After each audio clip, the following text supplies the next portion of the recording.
സുഭാഷിതങ്ങൾ 22:8 അനീതി വിതയ്ക്കുന്നവൻ അനർത്ഥം കൊയ്യേണ്ടി വരും. ഈ വചനം തരുന്ന ഒരു വലിയ സന്ദേശമാണത്. നാം അനീതി വിതച്ചാൽ നമ്മൾ തന്നെ അനർത്ഥം കൊയ്യേണ്ടി വരും. അനർത്ഥം ആഗ്രഹിക്കാത്തവര് അനീതി പ്രവർത്തിക്കാതിരിക്കണം. ഇക്കാര്യം ജോബിന്റെ പുസ്തകം 4-ാം അധ്യായത്തിന്റെ 8-ാമത്തെ വചനം കൂടി എടുത്താൽ അവിടെ നമ്മൾ കാണുന്നുണ്ട്. ജോബ് 4:8 അവിടെ പറഞ്ഞിരിക്കുന്നത്, അനീതി ഉഴുത് തിന്മ വിതയ്ക്കുന്നവൻ അത് തന്നെ കൊയ്യും. അനീതി വിതയ്ക്കുന്നവൻ അനർത്ഥം കൊയ്യും എന്നുള്ളതാണ് ഈ വചനഭാഗത്തും നാം മനസ്സിലാക്കുന്ന ഒരു കാര്യം. സംഭവം ഞാൻ ഓർക്കുകയാണ്. ഒരു അപ്പൻ കൈക്കൂലി വഴി ഒരുപാട് ധനം സമ്പാദിച്ചു. നേരായ മാർഗത്തിൽ അല്ല, നേരായ മാർഗത്തിലൂടെ ശമ്പളം കിട്ടിയതിനേക്കാൾ കൈക്കൂലിയായിരുന്നു. അങ്ങനെയാണ് ഒരുപാട് സമ്പത്ത് ശേഖരിക്കാൻ അദ്ദേഹത്തിന് സാധിച്ചത്. പക്ഷെ അദ്ദേഹത്തിന്റെ പിന്നീടുള്ള ജീവിതത്തിൽ വർഷങ്ങൾക്ക് ശേഷം അദ്ദേഹം ശരിക്കും നെഞ്ചുരുകി കരയേണ്ടി വന്നു. അതിന്റെ കാരണം അദ്ദേഹം പറഞ്ഞത് മകന്റെ ഒരു സ്വഭാവത്തിന്റെ പ്രത്യേകത. മകന് ഈ അപ്പൻ എത്ര കെട്ടിപ്പൂട്ടി അപ്പന്റെ പണം വെച്ചാലും മകൻ അത് എടുത്തുകൊണ്ട് പോകും. എങ്ങനെയെങ്കിലും അതിനകത്ത് അവൻ വളരെ സ്മാർട്ടാണ്. ഇനി മറ്റാരെങ്കിലും വെറുതെ ടേബിളിൽ പണം വെച്ചാലും അത് തൊടത്തില്ല. ഈ അപ്പന്റെ പണം തന്നെ അത് തന്നെ എന്ത് കഷ്ടപ്പെട്ടിട്ടാണേലും അവനിങ്ങനെ അടിച്ചു മാറ്റാൻ തുടങ്ങി. അത് കുറച്ചൊന്നുമല്ല, ചിലപ്പോൾ 50,000 1 ലക്ഷം ഒക്കെ ഒറ്റയടിക്ക് എടുത്തുകൊണ്ട് പോകുന്നത്. ഇനി ആ ഒരു അവസ്ഥ കണ്ടിട്ട് ശരിക്കും വേദനിച്ച ഒരപ്പനാണ് അപ്പൻ. ഇങ്ങനത്തെ ഇത് പ്രത്യേക സാഹചര്യമായിരുന്നത് കൊണ്ട് അപ്പന് മനസ്സിലായി ഒരുപക്ഷെ എൻ്റെ പാപത്തിൻ്റെ പരിണത ഫലമായിട്ടാണ് എൻ്റെ മകൻ്റെ സ്വഭാവത്തിൽ ഇങ്ങനെ ഒരു വൈകല്യം വന്നിരിക്കുന്നത്. വചനം സത്യമാണ്. ആ വചനമാണ് പറയുന്നത്, നീ അനീതി വിതച്ചാൽ അനർത്ഥം കൊയ്യേണ്ടി വരും. ഏതാനും ചില കാര്യങ്ങൾ, ഇതുമായി ബന്ധപ്പെട്ട കാര്യങ്ങൾ നമുക്ക് മനസ്സിലാക്കാൻ പരിശ്രമിക്കാം. നിയമത്തിലെ ഗൗരവമേറിയ കാര്യങ്ങളെന്ന് പറഞ്ഞ് പറയപ്പെട്ടിരിക്കുന്ന ചില കാര്യങ്ങളുണ്ട്. മത്തായി 23:23 വായിച്ചാൽ അവിടെ പറഞ്ഞിരിക്കുന്ന ഒരു കാര്യം, കപടനാട്യക്കാരായ നിയമജ്ഞരെ പരിസേരെ നിങ്ങൾക്ക് ദുരിതം, നിങ്ങൾ തുളസി, ശതകുപ്പ, ജീരകം എന്നിവയ്ക്ക് പോലും ദശാംശം കൊടുക്കുന്നവരാണ്. എന്നാൽ നിയമത്തിലെ ഗൗരവമേറിയ കാര്യങ്ങളായ നീതി, കാരുണ്യം, വിശ്വസ്തത ഇവ അവഗണിക്കുന്നു. നമുക്കിഷ്ടമുള്ള, നമുക്ക് സൗകര്യമുള്ള കുറേ കാര്യങ്ങൾ ചെയ്യാനും അതൊക്കെയാണ് എൻ്റെ ഭക്താഭ്യാസങ്ങൾ എന്ന് പറയാനും വളരെ എളുപ്പമാണ്. ചിലര് ദശാംശം കൊടുക്കുന്ന കാര്യമായിരിക്കാം, ഉപവാസം നോക്കുന്ന കാര്യമായിരിക്കാം, അതെല്ലാം വളരെ സ്ട്രിക്റ്റാണ്, വളരെ നിർബന്ധമാണ് അവർക്ക്. പക്ഷെ ഇവിടെ വചനം പറയാണ്, അതിനേക്കാൾ ഗൗരവമേറിയ ചില കാര്യങ്ങളുണ്ട്, മറക്കരുത്. നീതി, കാരുണ്യം, വിശ്വസ്തത ഇവ അവഗണിച്ചിട്ട് നീ നിനക്കിഷ്ടമുള്ള ഈ പരിഹാര പ്രവർത്തികളൊക്കെ ചെയ്താലും അത് ഞാൻ സ്വീകരിക്കില്ല എന്നുള്ളത് കർത്താവ് നമ്മെ ഓർമ്മിപ്പിക്കുന്ന ഒരു കാര്യമാണ്. ചിലരെ സംബന്ധിച്ചിടത്തോളം അവരുടെ ജീവിതത്തിൽ കർത്താവ് അനുവദിച്ച ചില ത്യാഗത്തിന്റെ മേഖലകളുണ്ട്, സഹനത്തിന്റെ മേഖലകളുണ്ട്, അത് അംഗീകരിക്കുകയില്ല. ഇനി അതേക്കുറിച്ച് നിരന്തരം പരാതി പറയും, മറ്റുള്ളവരെ കുറ്റപ്പെടുത്തിക്കൊണ്ടിരിക്കും. പക്ഷേ ഇതേ വ്യക്തികൾ മുറ്റത്ത് കിടക്കുന്ന മണൽ വാരി വേണേ മുറിയിലിട്ടിട്ട് അതേ മുട്ടുകുത്തി വേദന ഏറ്റെടുത്ത് പ്രാർത്ഥിക്കുകയും ചെയ്യും. കർത്താവ് ആവശ്യപ്പെടുന്നത് എന്താ? നമ്മുടെ ജീവിത സാഹചര്യത്തിൽ ദൈവം അനുവദിച്ച ആ സഹനം അത് സന്തോഷത്തോടെ എടുക്കുക. ദൈവത്തിന് പ്രീതി ഉളവാക്കുന്ന കാര്യങ്ങൾ ചെയ്ത് മുമ്പോട്ട് പോകാൻ നമുക്ക് സാധിക്കണം. അതിലൊരു പ്രധാനപ്പെട്ട കാര്യമാണ് നീതിപൂർവം ജീവിക്കുക. നമ്മുടെ പ്രാർത്ഥന നല്ലതാകാനും ഇത് വളരെ ആവശ്യമാണെന്ന് ദൈവവചനം പറയുന്നുണ്ട്. തോബിത്തിന്റെ പുസ്തകം 12-ാം അധ്യായം 8-ാമത്തെ വചനം പറയുന്നത്, പ്രാർത്ഥന നല്ലതാകണമെങ്കിൽ ആ പ്രാർത്ഥനയെ സപ്പോർട്ട് ചെയ്യുന്ന 3 കാര്യങ്ങൾ ഉണ്ടാകണം. അതിലൊന്നാണ് നീതി, 2-ാമത്തേത് ഉപവാസം, 3-ാമത്തേത് ദാനധർമ്മം. ഈ 3 കാര്യങ്ങൾ ചേർത്ത് വെച്ച് പ്രാർത്ഥിച്ചു നോക്കി, അതിന്റെ വ്യത്യാസം നമുക്ക് കാണാൻ പറ്റും. സങ്കീർത്തനം 14 5-ാമത്തെ വചനത്തിൽ നമ്മൾ കാണുന്നത്, ദൈവം നീതിമാന്മാരോട് കൂടെയാണ്. ജ്ഞാനം 3-ാം അധ്യായം 1-ാമത്തെ വചനം പറയുന്നത് എന്താണ്?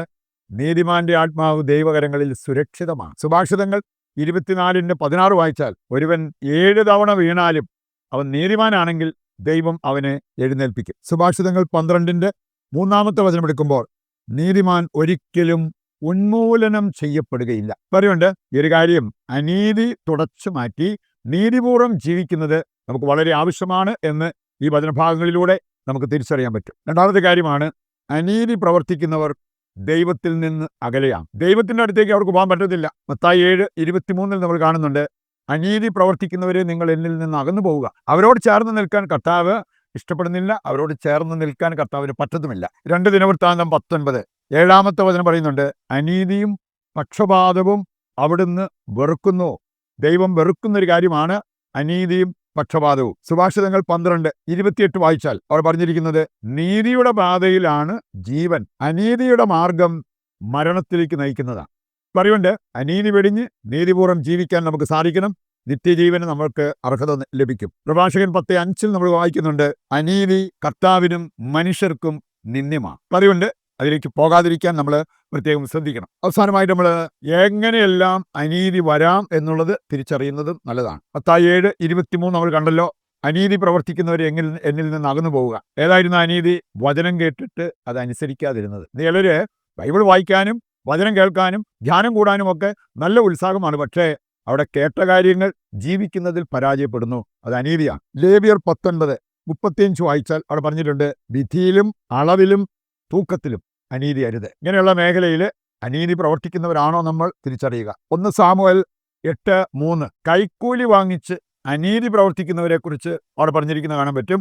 അവർക്ക് ദുരിതം എന്നാണ് വചനം പറയുക. പ്രഭാഷകൻ 1:22 അനീതിയായ കോപം. ചിലരുടെ കോപം അനീതിയായ കോപമാണ്. ഇനി അത് നാശം വിതയ്ക്കും എന്നുള്ളതാണ് വചനം നമ്മെ പഠിപ്പിക്കുക. യാക്കോബ് 5:4 വേലക്കാരന് ശരിയായ രീതിയിൽ കൂലി കൊടുക്കാതിരിക്കുന്നത് അനീതിയാണ്. ജോബ് 20:19 മറ്റൊരാൾ പണിത ഭവനം നീ പിടിച്ചെടുക്കുന്നത് അനീതിയാണ്. ഇങ്ങനെ പല രീതിയിൽ നമുക്ക് അനീതി പ്രവർത്തിക്കാൻ സാധിക്കും. അതെല്ലാം തിരിച്ചറിഞ്ഞുകൊണ്ട് അനുദപിച്ച് തിരിച്ചു വന്നാൽ നമുക്ക് രക്ഷ പ്രാപിക്കാൻ സാധിക്കും. അനുദപിച്ച് കർത്താവിൻ്റെ പക്കലേക്ക് തിരിയുമ്പോൾ കർത്താവ് നമ്മെ കാരുണ്യപൂർവ്വം സ്വീകരിക്കും. നമുക്ക് നഷ്ടപ്പെട്ടതും കർത്താവ് നമ്മുടെ ജീവിതത്തിലേക്ക് തിരിച്ചു തരും. അതിനായി നമുക്ക് പ്രതിഷ്ഠാ ജപത്തിൽ പങ്കുചേരാം. ഉത്തരിപ്പ് കടം മൂലം ഗതിപിടിക്കാത്ത വ്യക്തികളും കുടുംബങ്ങളും ഉണ്ട്. അതായത് അന്യർക്ക് അർഹമായത് അവർ കൈവശം വെച്ചുകൊണ്ടിരിക്കുകയാണ്. അതുമൂലം ഗതിപിടിക്കാത്തവർ, അവർക്ക് വേണ്ടി നമുക്ക് പ്രത്യേകമായിട്ട് പ്രാർത്ഥിക്കാം. നിന്റെ പാപം നിന്നെ വേട്ടയാടുമെന്ന് അരുൾ ചെയ്ത ദൈവമേ, പാപികളായ ഞങ്ങളോടും ഞങ്ങളുടെ കുടുംബാംഗങ്ങളോടും പൂർവികരോടും കരുണയായിരിക്കണമേ. ഞങ്ങളുടെ പാപം മൂലം ഞങ്ങളുടെ മേൽ നിപതിച്ച ദുരിതങ്ങളിൽ നിന്നും ക്ലേശങ്ങളിൽ നിന്നും ഞങ്ങൾ നേരിടുന്ന എല്ലാ തടസ്സങ്ങളിൽ നിന്നും ഞങ്ങളെ മോചിപ്പിക്കണമേ. മേലിൽ പാപം ചാവാതിരിക്കാൻ തീരുമാനമെടുത്ത് ഞങ്ങളെ പാപത്തിൽ വീഴാതെ കാത്തു സംരക്ഷിക്കണമേ. അങ്ങ് ഞങ്ങളോട് ക്ഷമിച്ചത് ഞങ്ങളും പരസ്പരം ക്ഷമിക്കാൻ അങ്ങയുടെ കൃപ ഞങ്ങൾക്ക് നൽകണമേ. പാപരഹിത ജീവിതം നയിച്ച് ഞങ്ങളുടെ ഇഹലോക ജീവിതം അനുഗ്രഹപ്രദമാക്കാനും പരലോക ജീവിതത്തിന് അർഹത നേടാനും ഞങ്ങളെ സഹായിക്കണമേ. ആമേൻ. നിങ്ങളുടെ പ്രത്യേകമായ എല്ലാ പ്രാർത്ഥനാ നിയോഗങ്ങളും ദൈവത്തിൻ്റെ കരങ്ങളിൽ ഏൽപ്പിച്ചുകൊണ്ട് താഴ്ന്ന സ്വരത്തിന് കർത്താവിനെ സ്തുതിച്ച് ദിവ്യകാരുണ്യത്തിൻ്റെ ആശീർവാദവും സ്വീകരിക്കാം. യേശുവേ നന്ദി, ഹല്ലേലൂയ. കർത്താവിന്റെ പ്രാർത്ഥനാ നിയോഗങ്ങളെല്ലാം പരിഗണിക്കണമേ. അതെല്ലാം അവിടെല്ലാം നടത്തി തരണമേ എന്ന് ഞങ്ങൾ പ്രാർത്ഥിക്കുന്നു. Hallelujah, hallelujah. യേശുവേ നന്ദി, യേശുവേ സ്തുതി.